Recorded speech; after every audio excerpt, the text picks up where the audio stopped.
యెషయా గ్రంథము 43వ అధ్యాయము 7వ వచనం. అందరం కూడా కలిసి చదువుకుందాం. యెషయా గ్రంథము 43వ అధ్యాయము 7వ వచనం. అందరం కలిసి చదువుకుందాం. నా మహిమ నిమిత్తము నేను సృజించిన వారిని, నా నామం పెట్టబడిన వారందరినీ తెప్పించుము. నేనే వారిని కలుగు చేసి తిని, వారిని పుట్టించిన వాడును నేనే. దేవుడి వాక్యము ద్వారా తనను ఆరాధన చేసేదాని కొరకై మనతో వ్యక్తిగతంగా మాట్లాడినట్లుగా చిన్న ప్రార్థన చేసుకుంటాం. మోకరించగలిగిన వాళ్ళు దయచేసి మోకరించండి. మోకరించలేనటువంటి వారు మీరు అలానే కూర్చొని కళ్ళు మూసుకొనవలసిందిగా మీకు మనవి చేస్తూ ఉన్నాం.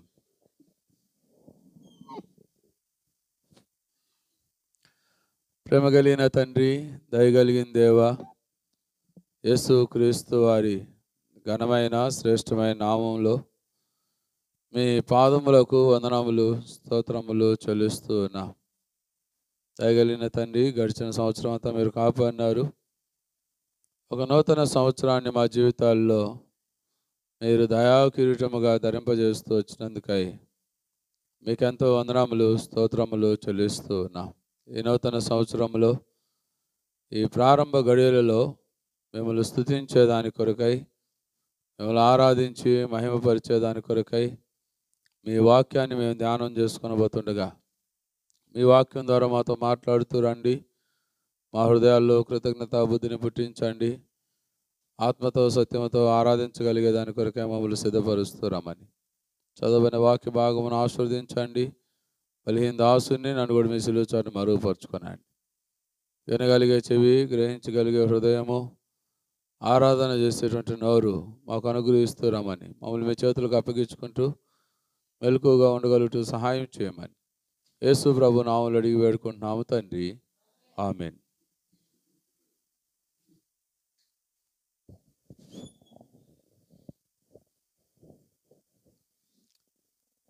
ఈ మధ్యరాత్రి కాలంలో ప్రభువును రక్షకుడైనటువంటి యేసు క్రీస్తు వారి ఘనమైన శ్రేష్టమైన నామములో మీకందరికి కూడా నూతన సంవత్సర శుభాకాంక్షలు తెలియపరుస్తూ ఉన్నాం. ప్రియమైనట్లులారా, ఈ సంవత్సరం ప్రారంభ గడియలలో మనమున్నాం. ప్రభువును ఆరాధిస్తూ ఈ సంవత్సరం ప్రారంభించడం అనేది ఎంతో ప్రాముఖ్యమైనటువంటి సంగతి. అలాగున ప్రభువును ఆరాధించే దాని కొరకై దేవుని యొక్క వాక్యములోనికి మనం రాగలిగినట్లయితే యెషయా గ్రంథము 43వ అధ్యాయము 7వ వచనాన్ని మనం చదువుకుంటూ వచ్చినాం. యెషయా గ్రంథము 43వ అధ్యాయము 7వ వచనం. నా మహిమ నిమిత్తము నేను సృజించిన వారిని, నా నామం పెట్టబడిన వారందరినీ తెప్పించుము. నేనే వారిని కలుగు చేసి తిని, వారిని పుట్టించిన వాడను నేనే. నీవు నేను ఉదయకాల సమయంలో ప్రభువును ఆరాధించవలసినటువంటి వారముగా ఉన్నా. అందుకని ఇక్కడ మనం జ్ఞాపకం చేసుకుంటూ వచ్చినట్లయితే మనం చదువుకున్నటువంటి ఆ మాట, నా మహిమ నిమిత్తము నేను సృజించిన వారిని. దేవుడు తన స్వరూపములో, తన పోలిక చొప్పున, తన స్వహస్తాలతో మనలను నిర్మించినటువంటి వాడుగా, సృష్టించినటువంటి వాడుగా, ఈ లోకములో పుట్టించినటువంటి వాడుగా ఉన్నాడు. ఎందుకు అని అంటే దేవుని మహిమ కొరకు. అందుకని నీవు నేను దేవుని మహిమపరిచేటువంటి వారంగా ఉండాలా. దేవుని మహిమపరిచేటువంటి వారముగా ఉండాలి అని అంటే ఉదయకాలం మీకు ఒక 3 మాటలు జ్ఞాపకం చేసిన. గుర్తున్నాయి ఆ మాటలు? దేవుని మహిమపరచాలంటే ఏం చేయాలి? మొట్టమొదటి మాట, మారు మనసు పొందాలి. రెండవ మాట, మన యొక్క వెలుగును ప్రకాశింపజేయాలి. మూడవ మాట, చేయుటకు మనకు అప్పగించిన పనిని సంపూర్ణము చేయాలి. ఇప్పుడు 4వ మాటను మీకు జ్ఞాపకం చేస్తాను. కీర్తనల గ్రంథము 51వ అధ్యాయం 50వ అధ్యాయము 23వ వచనం. కీర్తనల గ్రంథము, స్తుతి యాగము అర్పించువాడు నన్ను మహిమపరుచుచున్నాడు. దేవుడు తన మహిమ కొరకై మనలను సృష్టించినటువంటి వాడుగా ఉన్నాడు. దేవుణ్ణి మహిమపరచాలి అని అంటే నేను మీకు జ్ఞాపకం చేసే 4వ మాట, దేవునికి స్తుతి ఆగమును అర్పించాలా. నీ ద్వారా నా ద్వారా ఆ దేవుడు మహిమపరచబడేటువంటి వారుగా ఉండాలి అని అంటే నీవు నేను ప్రభును స్తుతించేటువంటి వారముగా, ప్రభువును ఆరాధించేటువంటి వారంగా ఉండడం అనేది ఎంతో ప్రాముఖ్యమైన సంగతి. ఎందుకు దేవునికి స్తుతి యాగం అర్పించి ఆయన మహిమపరచాలి, దేవుడు ఏం చేస్తూ ఉన్నాడు మనకు అని దేవుని యొక్క వాక్యములో కొన్ని సంగతులను లేదా ఒక 5 మాటలను మీకు జ్ఞాపకం చేసేదానికి ప్రయత్నం చేస్తాను. దయచేసి రండి. మొట్టమొదటి మాట 28వ కీర్తన 7వ వచనం. 28వ కీర్తన 7వ వచనం. యెహోవా నా ఆశ్రయము, నా కేడము, నా హృదయము ఆయన యందు నమ్మిక ఉంచెను గనుక నాకు సహాయము కలిగెను. కావున నా హృదయము ప్రకర్షించుచున్నది, కీర్తనలతో నేను ఆయనను స్తుతించుచున్నాను. స్తుతి యాగం అర్పించేవాడు దేవుణ్ణి మహిమపరుస్తూ ఉన్నాడు. ఎందుకు దేవుని స్తుతించాలి, ఎందుకు ఆయనకు స్తుతి యాగం అర్పించాలని అంటే ఇక రాయబడినటువంటి మాట, నాకు సహాయము కలిగెను కావున నా హృదయము ప్రకర్షించుచున్నది, కీర్తనలతో నేను ఆయనను స్తుతిస్తూ ఉన్నాను. ఎందుకు దేవుని స్తుతించాలి అని అంటే ఆయన మన జీవితాల్లో మనకు సహాయము చేసేటువంటి వాడుగా ఉన్నాడు. అందుకనే సమూయేలు దేవునికి ఒక పేరు పెడతా వచ్చినాడు. చూడండి, 1 సమూయేలు గ్రంథము 7వ అధ్యాయము 12వ వచనం. 1 సమూయేలు గ్రంథము 7వ అధ్యాయము 12వ వచనం. ఒక రాయును తీసి మిస్పాకును షేనుకును మధ్యన దానిని నిలిపి, ఇంతవరకు యెహోవా మనకు సహాయము చేసినని చెప్పి దానికి ఎబెనేజరు అని పేరు పెట్టును. ఎబెనేజరు అని అంటే సహాయపు రాయి. దేవుడు మన జీవితాల్లో ఎబెనేజరుగా ఉన్నాడు. ఎబెనేజరుగా ఉండి ప్రేమంటులారా, దేవుడు ఈ జీవిత కాలం, ఈ సంవత్సరం అంతా కూడా దేవుడు మనకేం చేస్తూ వచ్చినాడు? సహాయపడుతూ వచ్చినాడు. దాన్ని బట్టి నీవు నేను ప్రభును స్తుతించి ఆరాధించాల. అందుకనే పొంది తిని నేను ప్రభువా నీ నుండి ఆ పాటలో 2వ వచనం ఏంటది? పాడతాం ఆ పాట. పొంది తిని నేను ప్రభువా నీ నుండి ప్రతి శ్రేష్ఠ ఈవి భూమి యందు, పొంది తిని నేను ప్రభువా నీ నుండి ప్రతి శ్రేష్ఠ ఈవి భూమి యందు. మొదటి వచనం.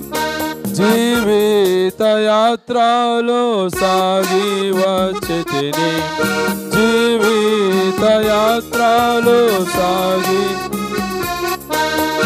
ఇంతవరకు నాకు తోడయ్యుండి, ఇంతవరకు నాకు తోడయ్యుండి, ఎబెనేజరు అయ్యున్నావు యేసు ప్రభువా, ఎబెనేజరు అయ్యున్నావు యేసు ప్రభువా, నా రక్షణ కర్తవు నీవైతివి, నా రక్షణ కర్తవు నీవైతివి.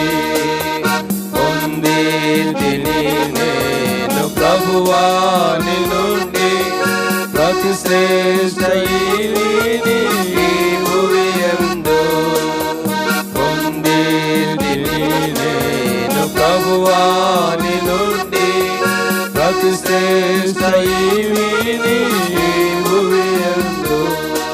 ఏమంటున్నారా? మనం జ్ఞాపకం చేసుకుంటూ వచ్చినట్లయితే ఈ నూతన సంవత్సరం ఈ ప్రారంభ గడియలలో ఆ ప్రభును స్తుతించి ఆయన మహిమపరచవలసినటువంటి వారంగా ఉన్నాం. ఎందుకు అనేది ఇక్కడ మనం జ్ఞాపకం చేసుకుంటూ వచ్చినట్లయితే ఆయన మన జీవితాల్లో ఎబెనేజరుగా ఉండి ఇంతవరకు మనకు సహాయము చేసేటువంటి వాడుగా ఉన్నాడు.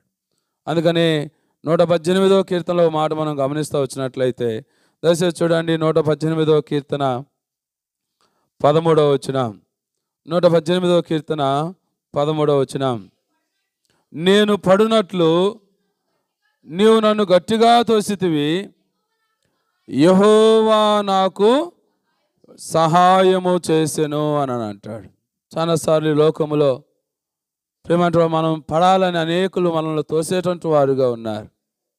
అయితే దేవుడు మన జీవితాల్లో ఎబెనేజరుగా ఉండి మనకు సహాయమును చేసేటువంటి వాడుగా ఉన్నాడు. అందుకని దావీదు అంటాడు 121వ కీర్తనలో, కొండల తట్టు నాకు కనులెత్తుచున్నాను, నాకు సహాయము ఎక్కడి నుండి వచ్చును, యెహోవా వలనే నాకు సహాయము కలుగును అంటాడు. కాబట్టి ప్రేమంటులారా, దేవుడు మన జీవితాల్లో ఎబెనేజరుగా ఉండి మనకు సహాయము చేసేటువంటి వాడుగా ఉన్నాడు. 124వ కీర్తన ఆఖరి వచనంలో కూడా మనం జ్ఞాపకం చేసుకుంటూ వచ్చినట్లయితే, భూమి ఆకాశములను సృజించిన యెహోవా వలనే నాకు సహాయము కలుగుతున్నది అని అంటాడు. కాబట్టి ఆయన మన జీవితాల్లో సహాయము చేసేటువంటి వాడుగా ఉన్నాడు. ఇంకా మనం జ్ఞాపకం చేసుకుంటూ వచ్చినట్లయితే 18వ కీర్తనలో కూడా ఒక మాట అంటాడు చూడండి. 18వ కీర్తన మనం జ్ఞాపకం చేసుకుంటూ వచ్చినట్లయితే 29వ వచనం, నీ సహాయము వలన నేను సైన్యములను జయింతును అని అంటాడు. కాబట్టి మనం జ్ఞాపకం చేసుకుంటూ వచ్చినట్లయితే దేవుడు మన జీవితాల్లో ఎబెనేజరుగా ఉండి మనకు సహాయము చేసేటువంటి వాడుగా ఉన్నాడు.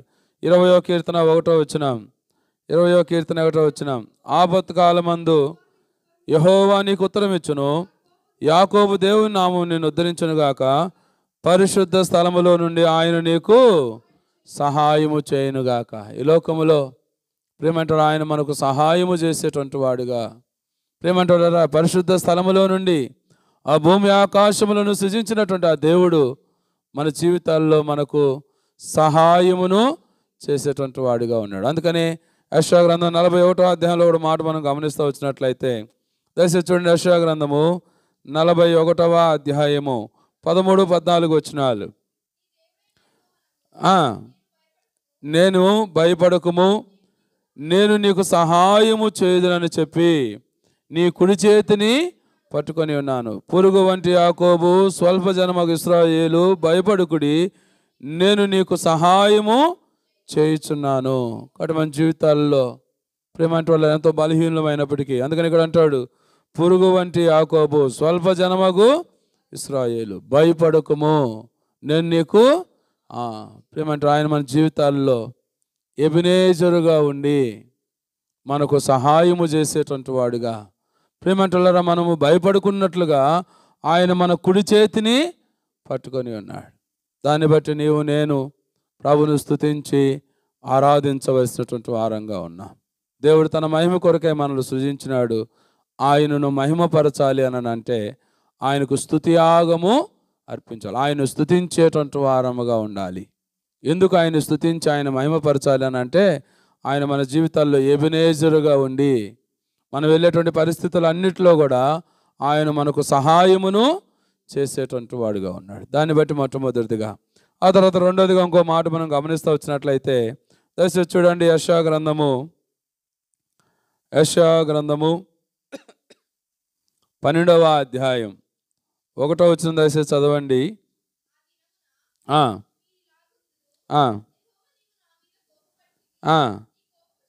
నీ కోపము చల్లారును, నిన్ను స్తుతించుచున్నాను, నీవు నన్ను ఆదరించి ఉన్నావు అని అంటాడు. కాబట్టి మనం జ్ఞాపకం చేసుకుంటూ వచ్చినట్లయితే, నీవు నేను ఆయనకు స్తుతియాగమును అర్పించవలసినటువంటి వారంగా ఉన్నాం. ఎందుకయ్యా అని అంటే, ఆయన మన జీవితాల్లో ఎబెనేజరుగా ఇంతవరకు సహాయము చేస్తూ వచ్చినాడు.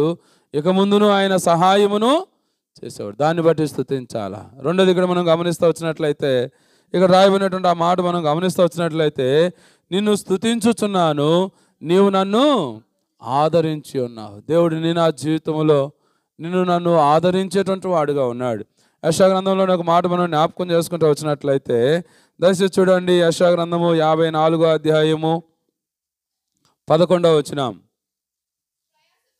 ప్రయాసపడి గాలి వానుల చేత కొట్టబడిన దానా, గాలి వానుల చేత కొట్టబడుచు ఆదరణ లేక చిన్నదానా అని అంటాడు. కాబట్టి మనం జ్ఞాపకం చేసుకుంటూ వచ్చినట్లయితే నీ నా జీవితంలో నీవు నేను గాలి వానల చేత, కష్టములు దుఃఖముల చేత కొట్టబడినటువంటి వారముగా, ప్రేమంటులారా, ఆదరణ లేనటువంటి వారంగా ఉన్నాం. 94వ కీర్తన మనం జ్ఞాపకం చేసుకుంటూ వచ్చినట్లయితే దయచేసి చూడండి. 94వ కీర్తన 19వ వచనం. 94వ కీర్తన 19వ వచనం. నా అంతరంగమునందు విచారణలు హెచ్చగా. ఇక్కడ మనం జ్ఞాపకం చేసుకుంటూ వచ్చినట్లయితే గాలి వానల చేత కొట్టబడుచు ఆదరణ లేక ఉన్నటువంటి వారం. ప్రేమంటులారా, హృదయములో ఎన్నో విచారములతో ఉన్నటువంటి వారు. అందుకని ఇక్కడ అంటాడు, నా అంతరంగమునందు విచారణలు హెచ్చగా. విచారణ అనేది ఎంతో ఎక్కువైపోగా నీ గొప్ప ఆదరణ నా ప్రాణమునకు నెమ్మది కలుగు చేసింది. దేవుడు నీ నా జీవితంలో గొప్ప ఆదరణకర్తగా నిన్ను నన్ను ఆదరించేటువంటి వాడుగా ఉన్నాడు. అందుకని యెషయా గ్రంథం 66వ అధ్యాయంలో అంటాడు. దయచేసి చూడండి, యెషయా గ్రంథము 66వ అధ్యాయం 13వ వచనం. ఒకని తల్లి వానిని ఆదరించినట్లు నేను మిమ్మల్ని ఆదరించదును, యెరూషలేములోనే మీరు ఆదరించబడుదురు. ప్రేమంటులారా, మనం జ్ఞాపకం చేసుకుంటూ వచ్చినట్లయితే నీవు నేను ఆయనకు స్తుతియాగం అర్పించి ఆయన మహిమపరచవలసినటువంటి వారంగా ఉన్నాం. ఎందుకు ఆ దేవునికి స్తుతియాగం అర్పించి ఆయన మహిమపరచాలి అని అంటే, మొట్టమొదటిగా ఆయన ఎబెనేజరుగా మన జీవితంలో సహాయమును చేసేటువంటి వాడుగా ఉన్నాడు. రెండోదిగా మనం జ్ఞాపకం చేసుకుంటూ వచ్చినట్లయితే నేను నిన్ను స్తుతించుచున్నాను, నీవు నన్ను ఆదరించినావు. గాలి వానల చేత కొట్టబడుచు ఆదరణ లేక ఉన్నటువంటి వారముగా, హృదయములో విచారణలు ఎంతో హెచ్చుగా ఉన్నప్పుడు దేవుడు గొప్ప ఆదరణతో మనల్ని ఆదరించేటువంటి వాడుగా ఉన్నాడు. అంత మాత్రమే కాదు కానీ మనం చదువుకున్నటువంటి ఆ మాట, ఒకని తల్లి వారిని ఆదరించినట్లు నేను మిమ్మల్ని ఆదరించేదను, యెరూషలేములోనే మీరు ఆదరణ పొందేదారు అంటాడు. దేవుని మందిరములో ప్రేమంటాడు, ఒక తల్లిలాగా ఆయన మనల్ని ఆదరించేటువంటి వాడుగా ఉన్నాడు. అంత మార్గమే కాదు కానీ ఆదికాండం 50వ అధ్యాయంలో ఒక మాట మనం గమనిస్తూ వచ్చినట్లయితే ఆడు కూడా ఒక మాట అంటాడు. చూడండి, ఆదికాండము 50వ అధ్యాయం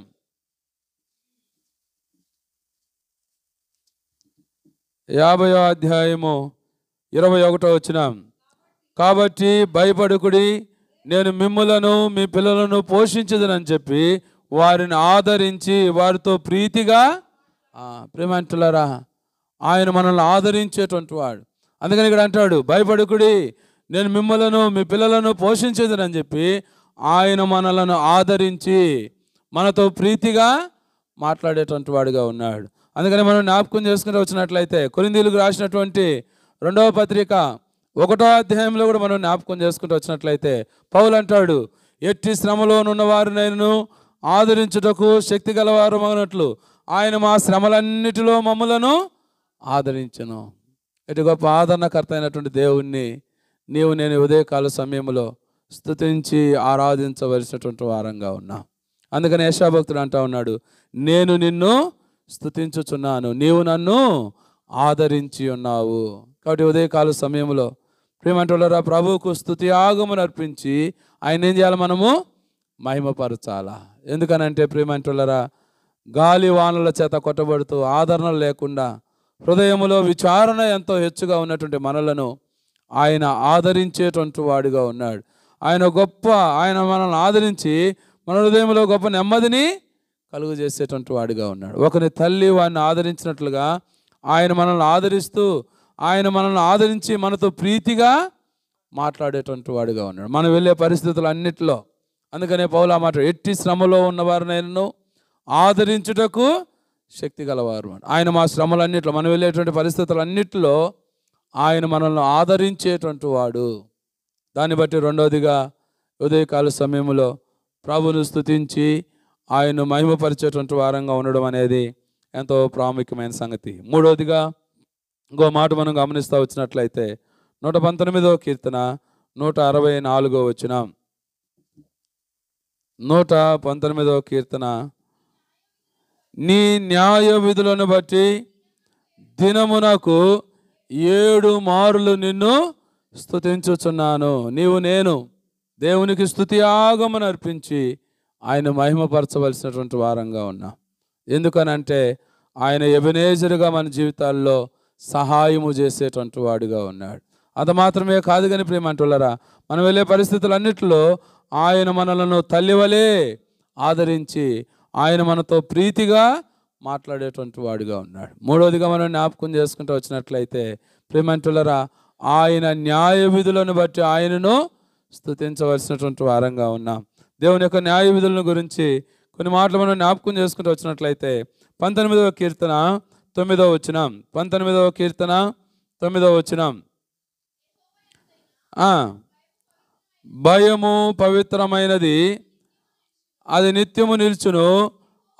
యెహోవా న్యాయ విధులు సత్యమైనవి, అవి కేవలము న్యాయమైనవి. దావీదు దేవుని యొక్క న్యాయ విధులను బట్టి దినమునకు ఎన్నిసార్లు అంట?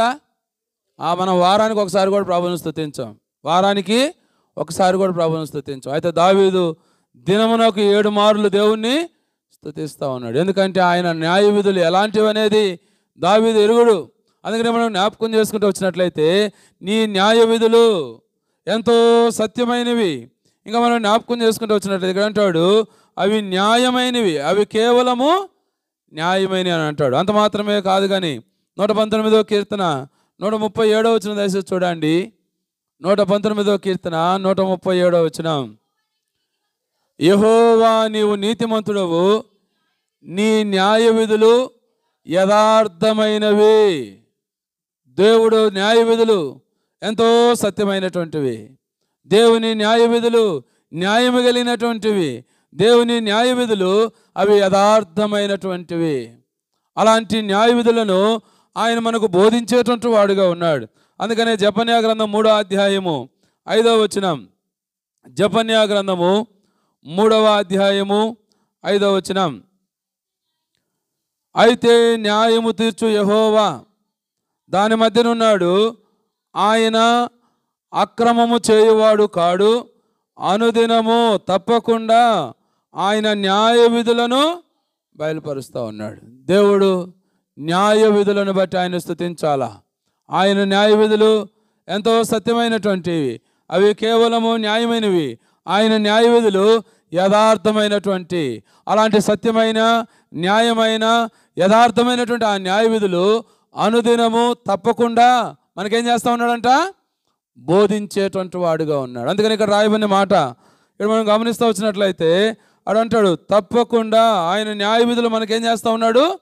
బోధిస్తూ ఉన్నాడు. బోధించడం మాత్రమే కాదు కానీ ఇంకో మాట మనం గమనిస్తూ వచ్చినట్లయితే దయచేసి చూడండి. 25వ అధ్యాయము కీర్తనల గ్రంథము 25వ అధ్యాయము 9వ వచనం, నీ న్యాయ విధులను బట్టి ఆయన దీనులను నడిపించును. కాబట్టి మనం జ్ఞాపకం చేసుకుంటూ వచ్చినట్లయితే ఆయన న్యాయ విధులు సత్యమైనవి, అవి కేవలము న్యాయమైనవి, అవి యథార్థమైనవి. ఆయన న్యాయ విధులు అనుదినము తప్పకుండా మనకు బోధిస్తూ ఉన్నాడు. అంత మాత్రమే కాదు కానీ ఆయన న్యాయ విధులను బట్టి ఈ లోకములో నిన్ను నన్ను ఏం చేస్తూ ఉన్నాడు? నడిపిస్తూ ఉన్నాడు. అందుకనే దావీదు అంటూ ఉన్నాడు, నీ న్యాయ విధులను బట్టి దినమునకు 7 మార్లు నిన్ను స్తుతిస్తూ ఉన్నా. ఎందుకంటే నీ న్యాయ విధులు ఎంతో సత్యమైనవి. నీ న్యాయ విధులు కేవలము న్యాయం, ఆయన దాంట్లో అన్యాయం అనేదే లేదనమాట. నీ న్యాయ విధులు యథార్థమైనవి, అవి నాకు అనుదినము నువ్వు బోధిస్తూ నీ న్యాయ విధులను బట్టి నన్ను ఏం చేస్తూ ఉన్నావు? నడిపిస్తూ ఉన్నావు.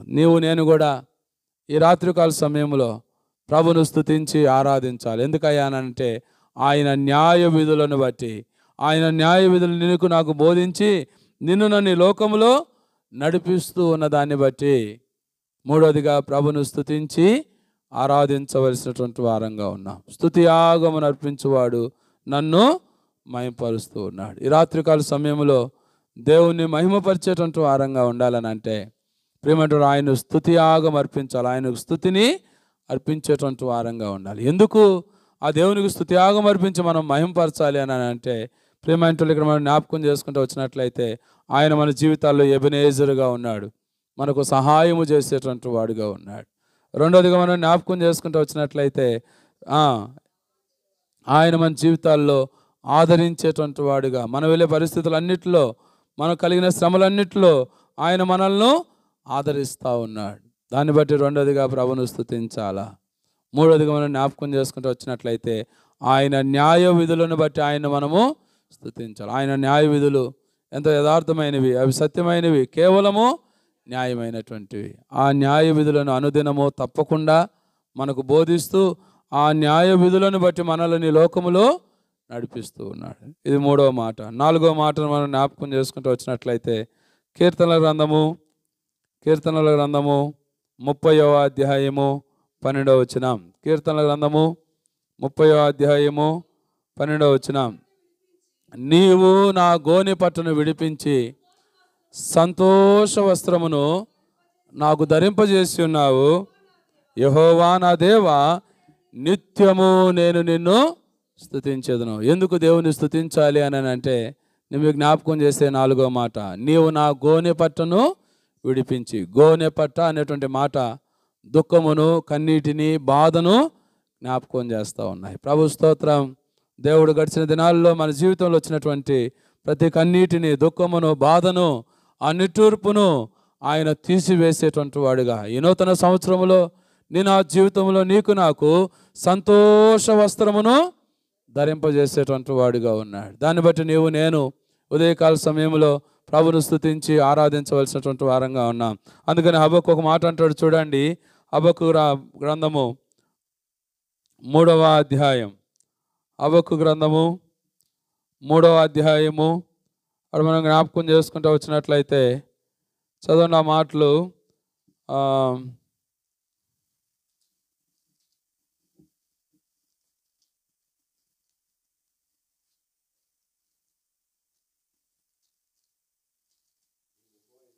3వ అధ్యాయము 17వ వచనం నుంచి దయచేసి చదవండి. 3వ అధ్యాయము 17వ వచనం.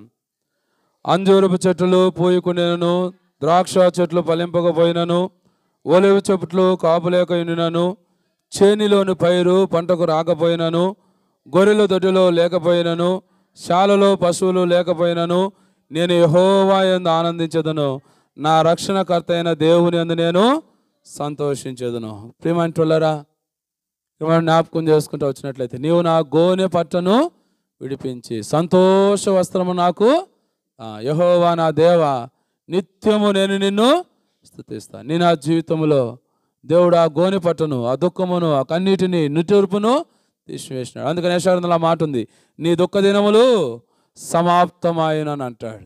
కాబట్టి ప్రేమంటులారా, దేవుడు మన జీవితంలో ఆ దుఃఖ దినములను తీసివేసి సంతోష వస్త్రమును మనకు ధరింపజేసి, ఈ లోకములో ఏమున్నా లేకపోయినా ప్రభువును బట్టి ఆనందించేటువంటి ఆ గొప్ప భాగ్యాన్ని దేవుడు మనకు అనుగ్రహించినాడు. అందుకని దైవజనుడు బస్సింగ్ గారి జీవిత సాక్ష్యం ఆ పుస్తకం మీద ఆమె మాట రాయబడి ఉండేది. చిన్న పుస్తకం మీద చెప్పనా శక్యము మహిమాయుక్తమైనటువంటి సంతోషం. నీ నా జీవితాల్లో దేవుడి గొప్ప సంతోషమును ధరింపజేసినటువంటి వాడిగా ఉన్నాడు. దాన్ని బట్టి నీవు నేను ప్రభును స్తుతించేటువంటి వారముగా, ఆయనను ఆరాధించేటువంటి వారముగా ఉండడం అనేది ఎంతో ప్రాముఖ్యమైనటువంటి సంగతి. కాబట్టి మనం జ్ఞాపకం చేసుకుంటూ వచ్చినట్లయితే ఆయన మన గోనె పట్టును తీసి విడిపించి సంతోష వస్త్రమును మనకు ధరింపజేసినటువంటి వాడిగా ఉన్నాడు. అందుకని యెషయా గ్రంథం 61వ అధ్యాయం 3వ వచనం కూడా మనం చూడగలిగినట్లయితే, యెషయా గ్రంథము 61వ అధ్యాయం 3వ వచనం,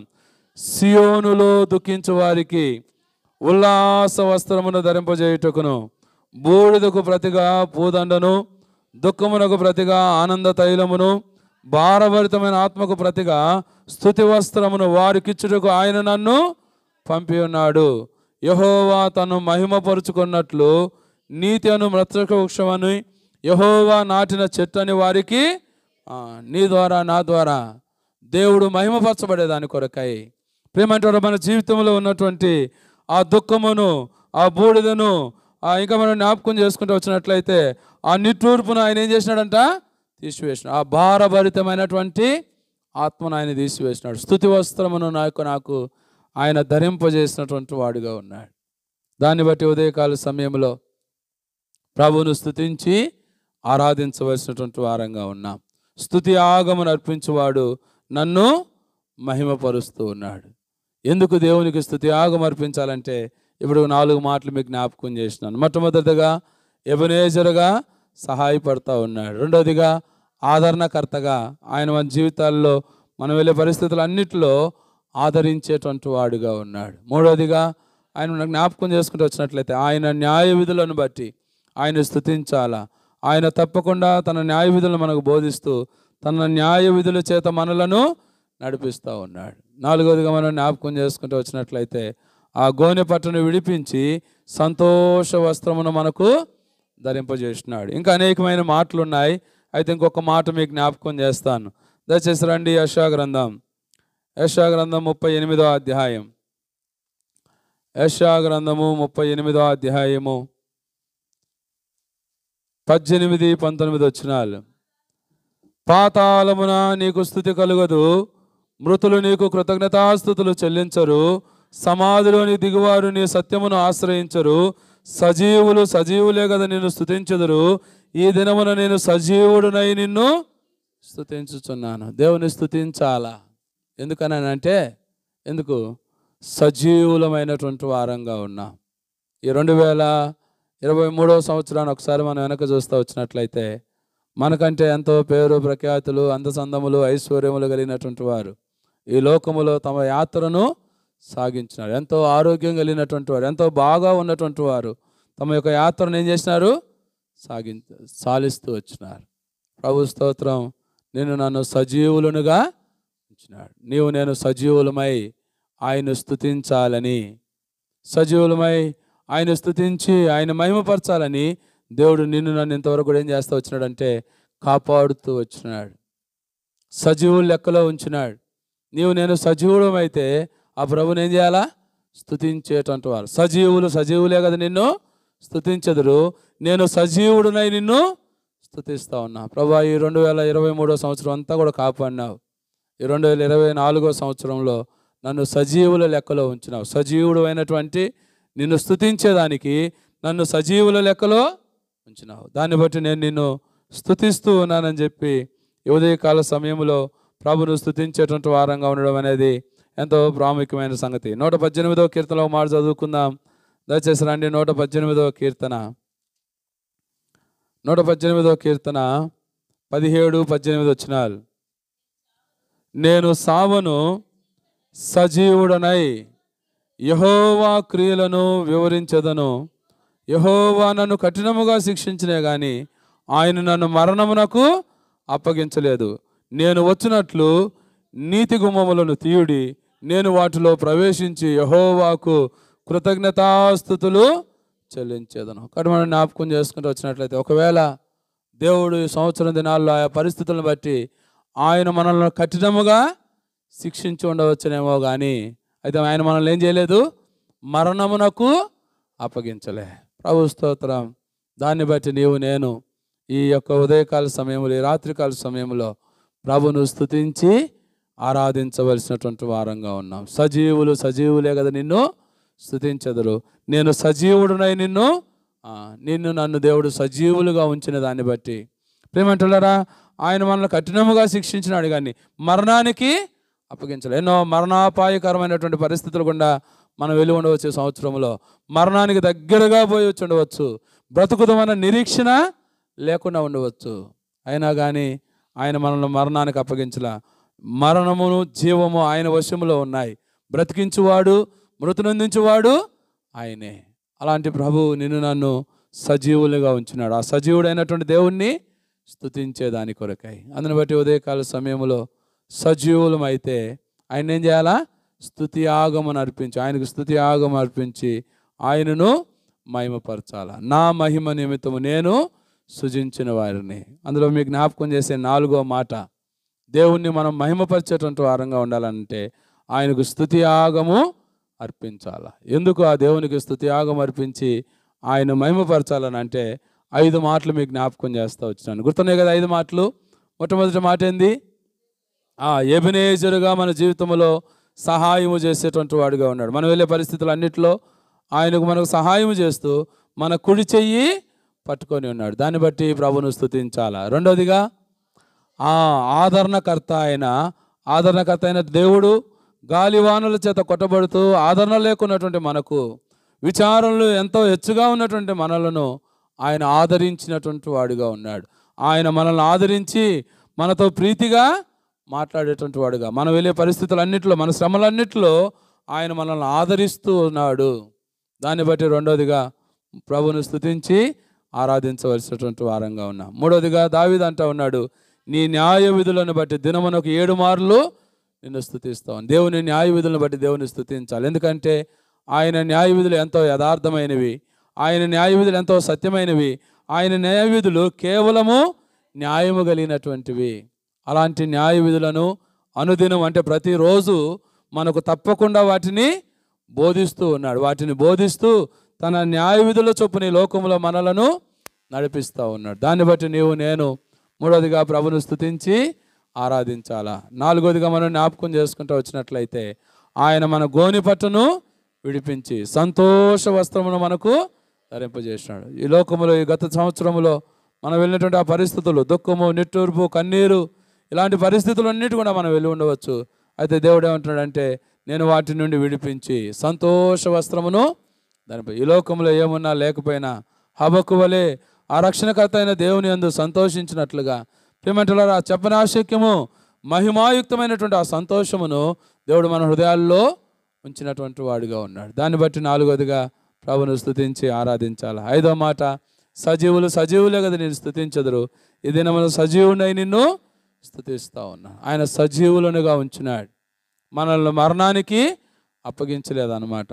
ఆయనకు కృతజ్ఞతాస్తుతులు చెల్లించినట్లుగా, ఆయన గుమ్మములో ప్రవేశించినట్లుగా నీ కొరకు నన్ను ఆయన సజీవుల లెక్కలో ఉంచినాడు. దాన్ని బట్టి ఉదయకాల సమయంలో ప్రభుకు స్తుతియాగం అర్పించి ఆయన మహిమపరిచేదానికి చేరొచ్చిన మనందరికీ కూడా దేవుడు సహాయం చేయను కాక.